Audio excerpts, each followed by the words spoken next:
नमस्कार दोस्तों, हमारी दूसरी क्लास है ईवीएस की, जिसमें हम आपके लिए लेके आते हैं जो प्रश्न आपके पिछली परीक्षाओं में पूछे गए होते हैं। ठीक है, इसमें बात करते हैं। पहला क्वेश्चन है जो आपकी स्क्रीन पे दिख रहा होगा इस समय कि कक्षा 3 के छात्रों को रमा ने सिखाया कि पिता और माँ और उनके बच्चे एकल परिवार का गठन करते हैं, और यदि दादा दादी एवं अन्य रिश्तेदार साथ रहते हैं तो यह विस्तारित परिवार है। आप इस बारे में क्या सोचते हैं? तो ऑप्शन नंबर पहला कह रहा है परिवार की परिभाषा गलत है। नहीं, परिवार की परिभाषा गलत नहीं है। दूसरा क्वेश्चन कह रहा है रमा अपने छात्रों के प्रति असंवेदनशील है। नहीं, ये ऑप्शन भी आपका गलत है। तीसरा ऑप्शन आता है शिक्षण अधिगम दृष्टिकोण समावेशी नहीं है। नहीं, ये भी गलत है।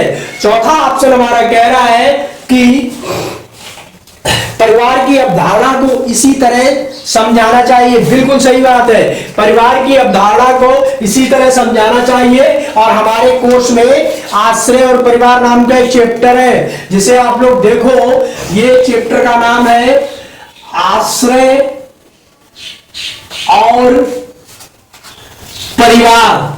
ठीक है, तो आश्रय के अंतर्गत आश्रय में बताया गया है कि उन जीवों का कि कौन सा जीव कहां रहता है। तो यह परिवार की बात हुई है। तो अभी हम पहले आपको परिवार के बारे में बता देते हैं। ठीक है, तो परिवार जो होते हैं हमारे, वो दो प्रकार के होते हैं। ठीक है, एक होता है एकल परिवार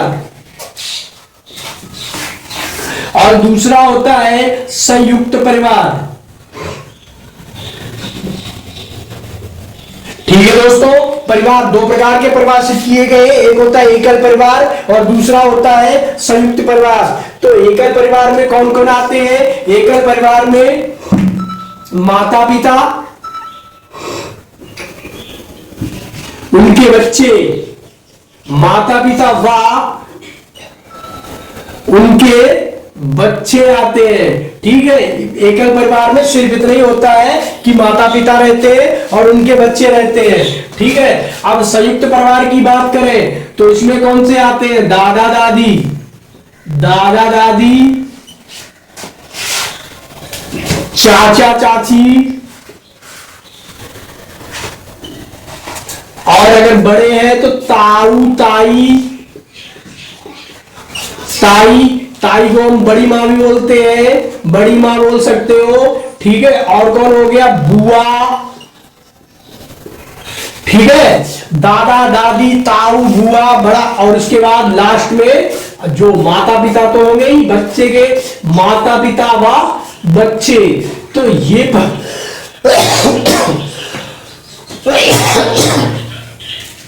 दोस्तों ये परिवार संयुक्त परिवार कहलाता है। इसीलिए इस ऑप्शन में इस क्वेश्चन में हमारा ऑप्शन नंबर डी बिल्कुल सही है। दोस्तों यहाँ पे एक दूसरा क्वेश्चन है, प्रत्येक स्थान के नाम के साथ उस क्षेत्र में बनाए जाने वाले सामान्य घरों के सही विवरण का मिलान कीजिए। स्थान और घर दिए गए हैं आपको। इसमें ए मनाली, बी राजस्थान, सी असम और डी लद्दाख। घर की तरफ आपको इनको मिलान करना है।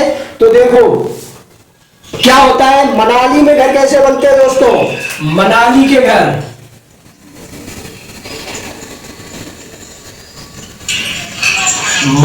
के घर जो होते हैं वो होते हैं, कैसे होते हैं? पत्थर या लकड़ी से बने होते हैं। किससे बनते हैं? पत्थर या लकड़ी के। ठीक, छतें होती है इसकी ढालू, छतें ढालू होती है। क्यों होती है? क्योंकि मनाली में क्या है? पहाड़ है। ठीक है, और वहां बर्फ भी पड़ती है, तो इस तरह, और बारिश भी होती है, तो इस तरह के घर बनाए जाते हैं वहां बर्फ से भी सुरक्षा मिले और बारिश से भी। ठीक है, दूसरी बात कह रहा है राजस्थान। तो राजस्थान के जो घर होते हैं वो अधिकतर क्या होते हैं? मिट्टी के बने होते हैं। मिट्टी पत्थर और लकड़ी के बने होते हैं, लकड़ी। ठीक है, मिट्टी, पत्थर और लकड़ी के बने होते हैं। इनकी दीवारें क्या होती हैं? दीवारें मोटी बनाई जाती है, दीवारें इनकी मोटी होती है ताकि अंदर गर्मी प्रवेश ना कर पाए।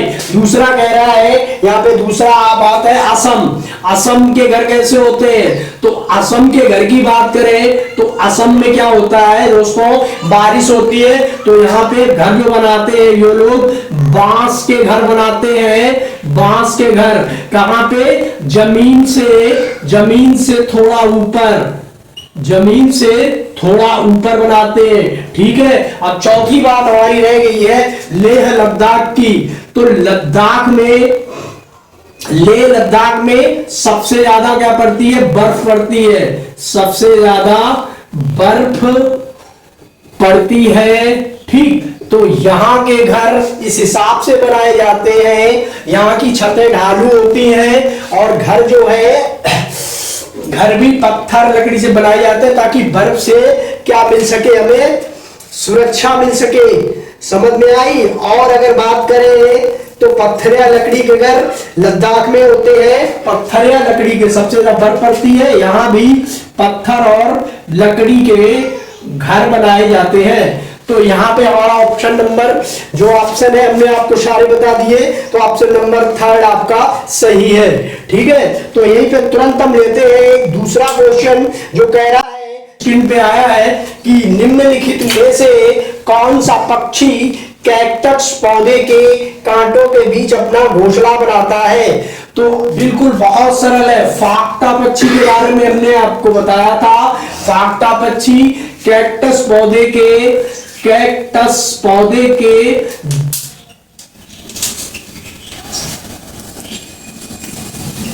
बीच में अपना घर बनाता है।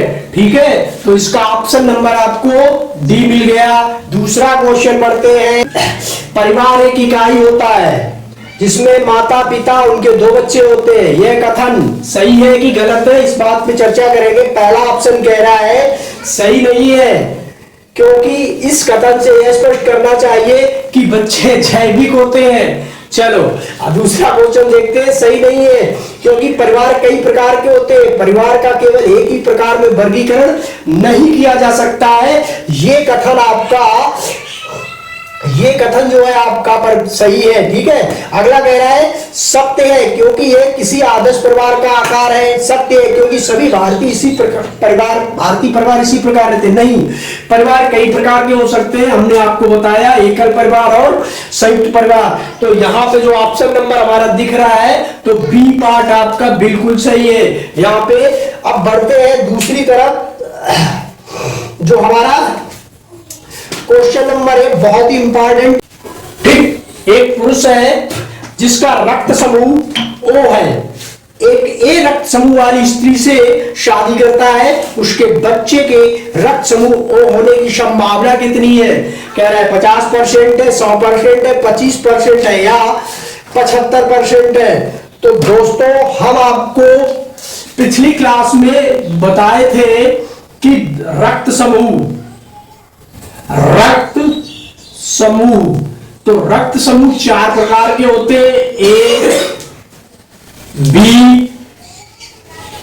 ए बी और ओ, ये 4 प्रकार के रक्त समूह होते हैं। ठीक है, और रक्त की अगर बात करें तो रक्त जो होता है खून से बोलते हैं, ये 3 चीजों से मिलकर बना होता है। पहला होता है आरबीसी, दूसरा होता है डब्ल्यूबीसी और तीसरा होता है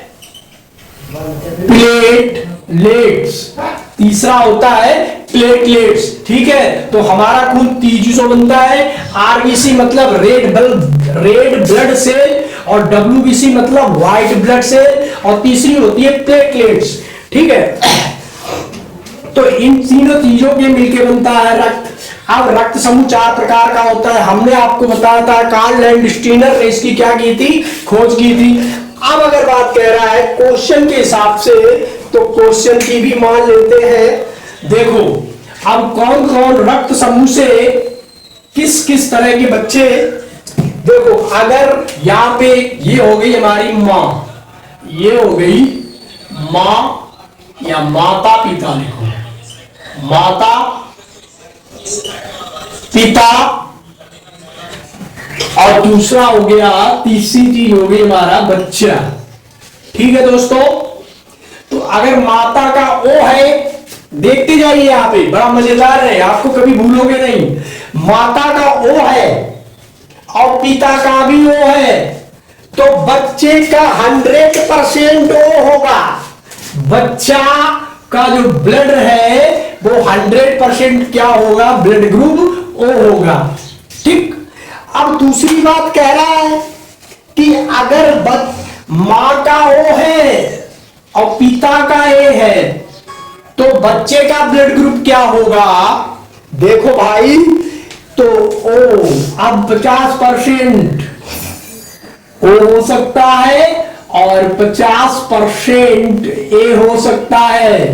दो समस्याएं हो जाएंगी, या तो बच्चे का ओ होगा या बच्चे का 50% ए होगा।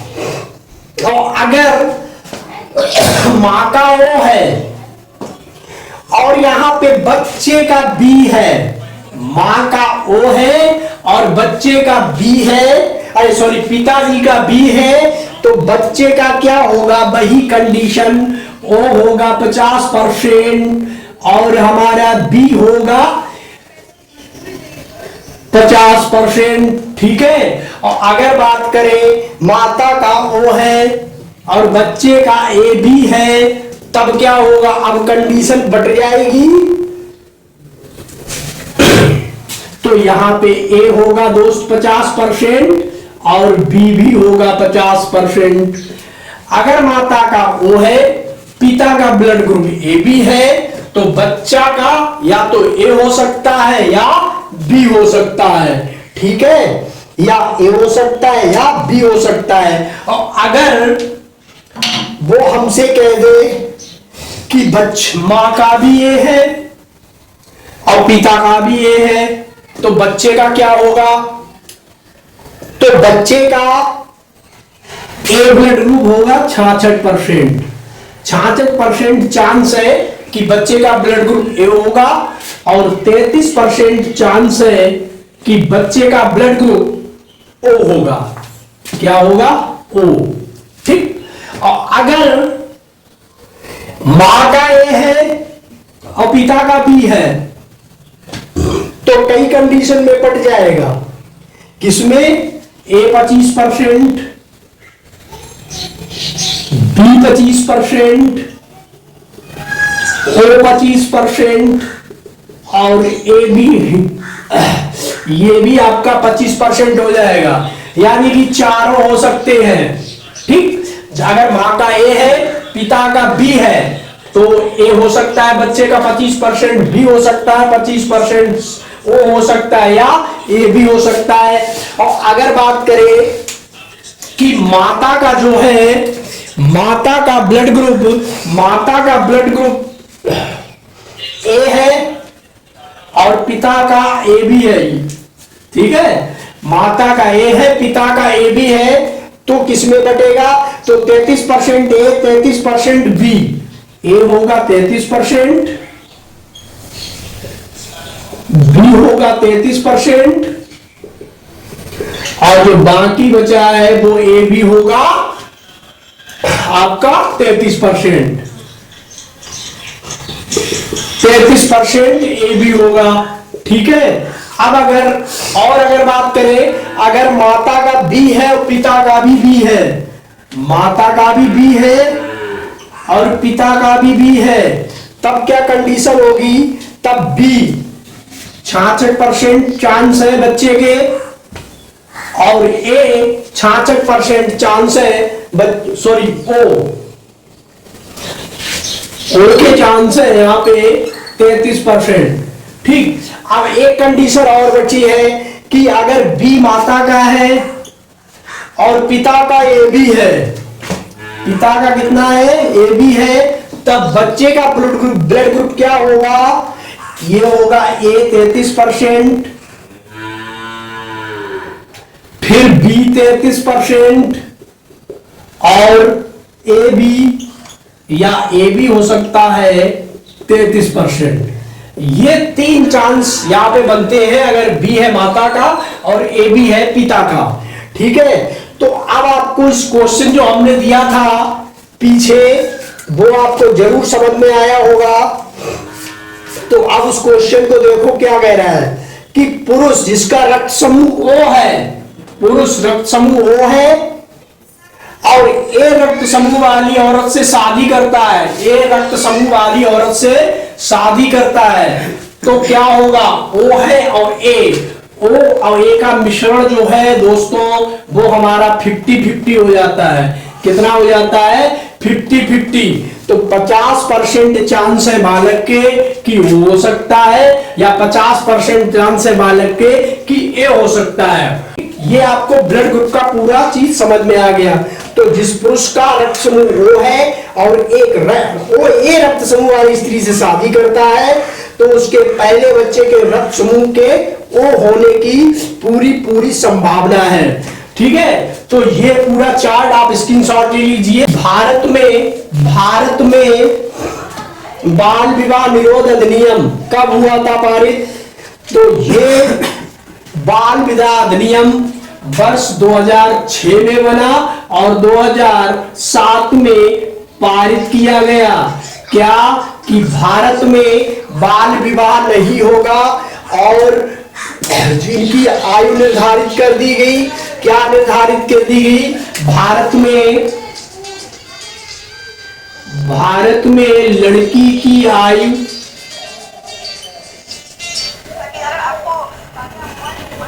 की आयु 18 वर्ष और लड़के की 21 वर्ष निर्धारित की गई। इससे कम आयु पे अगर आप शादी करते हो तो वो बाल विवाह हो जाएगा और उस पे आप पे एक्ट लग जाएगा जो 2007 में पारित किया लागू हुआ था। ठीक है, ये समझ में आया। दूसरी बात, अभी आनुवांशिक की बात चल रही थी यानी ब्लड ग्रुप की, तो इसके जनक कौन है ये भी जान लो। ग्रेगर जॉन मेंडल, ग्रेगर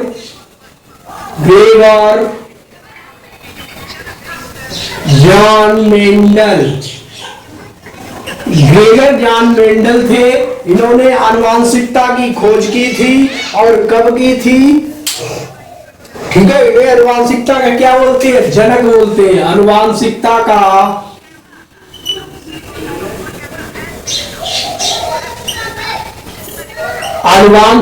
का जनक बोला जाता है ग्रेगर जॉन मेंडल को। ये भी जानकारी आप कर लो यहाँ पे। ठीक है, इन्होंने किस पे प्रयोग किया था दोस्तों ये भी बता दूं, मटर के पेड़ पे। किस पे प्रयोग किया? मटर के पौधे पर। मटर के पौधे पर इन्होंने प्रयोग किया। ठीक है, और बताया, इन्होंने क्रॉस भी बताए कि अगर x और y का क्रॉस कराया जाए तो क्या होता है, x का क्रॉस कराया जाए या y का क्रॉस कराया जाए तो क्या होता है। तो दोस्तों ये क्लास हमारी नेक्स्ट क्लास होगी जिसमें हम ग्रेगर जॉन मेंडल के आनुवांशिकता के मटर के प्रयोग पे आपको क्रॉस बताएंगे कि x क्रॉस या y क्रॉस या x गुणसूत्र या y गुणसूत्र मिलकर क्या बनता है। ठीक है, इसके बाद किसी में ज्यादा गुणसूत्र होता है, एक गुणसूत्र तो टोटल गुणसूत्र कितने होते हैं होने चाहिए दोस्त? 46 होते हैं। अगर किसी में 47 है तो वो क्या कहलाएगा और किसी में अगर 45 है तो वो क्या कहलाता है। तो दोस्तों आज की वीडियो आपको कैसी लगी है? अगर आपको अच्छी लगी है तो लाइक और शेयर करते रहिए। आज के लिए इतना ही। अगली क्लास में आपके लिए बेस्ट लेके आएंगे आनुवांशिकी के जनक ग्रेगर जॉन मेंडल। तब तक आप लोग ये क्लास देखते रहिए, एंजॉय करते रहिए और मस्त रहिए, खूब पढ़िए, पेपर के लिए अच्छी तैयारी कीजिए। 1 महीना है, ढंग से तैयार कीजिए, आपको सब कुछ आ जाएगा। सीटेट कुछ ज्यादा कठिन नहीं होता है, बहुत बच्चे पास करते हैं। तो दोस्तों 1 महीना पहले से हम आपको शुभकामनाएं देते हैं और हम रोज ही आपको शुभकामनाएं देंगे। तो आप मेरी क्लास को शेयर लाइक जरूर कर दीजिए। धन्यवाद।